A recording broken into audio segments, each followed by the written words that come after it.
کہتے ہیں کہ آپ کے دشمن کا دشمن آپ کا دوست ہوتا ہے، اور پھر جب دشمن کا دشمن دشمن سے لڑ رہا ہو تو پھر مسئلہ ذرا پیچیدہ ہو جاتا ہے۔ ایسی ہی صورتحال کا سامنا اسرائیل کو 1980 کی دہائی میں ایران عراق جنگ کے دوران رہا، جب اسرائیل کے دونوں بدترین دشمن آپس میں نبرد آزما تھے۔ اور اب ایسی ہی صورتحال ایک بار پھر شام میں جنم لے چکی ہے، جہاں پر اسرائیل کے لیے کچھ فیصلہ کرنا شاید مشکل ہے۔ ایک طرف تو اسرائیل کو ایران کے حمایت یافتہ شیعہ جہادی انتہا پسندوں کا سامنا ہے، تو دوسری طرف ترکی کے حمایت یافتہ سنی جہادیوں کا۔ اب اسرائیل کس کا ساتھ دے گا یا اسرائیل کو کس کی کامیابی میں فائدہ نظر آئے گا، یہ تو آنے والا وقت بتائے گا۔ لیکن اب یہ بات طے ہو چکی ہے کہ شام میں برسر اقتدار بشار الاسد رجیم چاہے کتنا بھی کمزور کیوں نہ ہو، اسرائیل کے لیے کافی فائدہ مند تھا، کیونکہ اس کی بدولت شام میں ایک حکومت موجود تھی جو بین الاقوامی طور پر تسلیم شدہ تھی، اور اب صورتحال کسی بھی لمحے کوئی غیر متوقع موڑ مڑ سکتی ہے۔ 7 اکتوبر 2023 کو حماس کے اسرائیل پر سرپرائز اٹیک کے بعد پیدا ہونے والی صورتحال ایک سپائرل ایفیکٹ کی طرح دکھائی دے رہی ہے، جس میں ایک کے بعد ایک ایونٹ ہیپننگ یا ہنگامہ آئے روز سامنے آ رہا ہے۔ اس دوران اسرائیل اور ایران ایک دوسرے پر راکٹس، میزائلوں اور ڈرون سے حملے کر چکے ہیں۔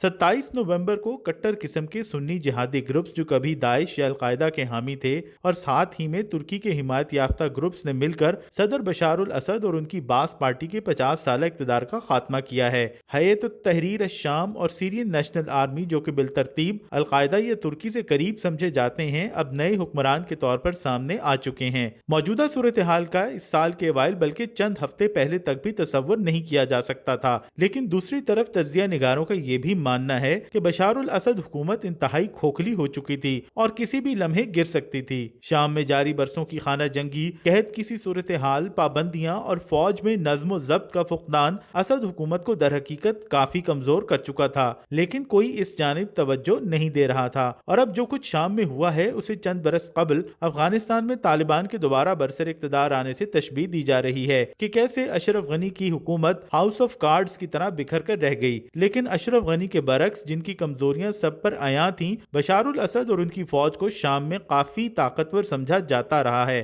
جس کے باعث سب کو اچانک ان کی چھٹی ہونے پر تشویش ہوئی۔ بشار الاسد کے شام میں انسانی معاشی بحران عروج پر تھا اور 90% شامی شہری نہ صرف غربت کا شکار تھے بلکہ غذائی قلت بھی منہ پھاڑے کھڑی تھی۔ کئی خاندانوں نے صرف کھانا پینا خریدنے کے لیے قرض لیے، لیکن وہ انہیں واپس نہیں کر پائے۔ دمشق جو کہ دارالحکومت ہے، وہاں آج بھی 20 گھنٹے سے زیادہ کی لوڈ شیڈنگ کی جا رہی ہے۔ شام میں بجلی کی قیمتوں میں حالیہ برسوں میں 584% اضافہ دیکھا گیا ہے۔ دوسری طرف کم تنخواہوں، کم مراعات کے ساتھ ایک ڈی مورلائزڈ فوج بھی برسوں کی خانہ جنگی سے تھک چکی تھی۔ ایسے میں حزب اللہ جیسی ایرانی پراکسی کی توجہ صرف اور صرف اسرائیل کی جانب تھی۔ دوسری طرف روس کو شام کی خانہ جنگی میں دھکیلنے یا الجھانے کی کوششیں بھی ناکام ہوئیں۔ ایسے میں بشار الاسد مکمل طور پر تنہا تھے، ان کی مدد کے لیے ایران آیا اور نہ ہی روس نے کوئی قدم اٹھایا۔ اب ایسے میں اسرائیل کو ایک دلچسپ یا بے یقینی کی صورتحال کا سامنا ہے۔ حماس کے حملے کے نتیجے میں اسرائیل نے اپنے بے رحمانہ آپریشن سے لبنان اور شام کے سرحدی علاقوں سے مکمل طور پر حزب اللہ کا خاتمہ کر دیا ہے،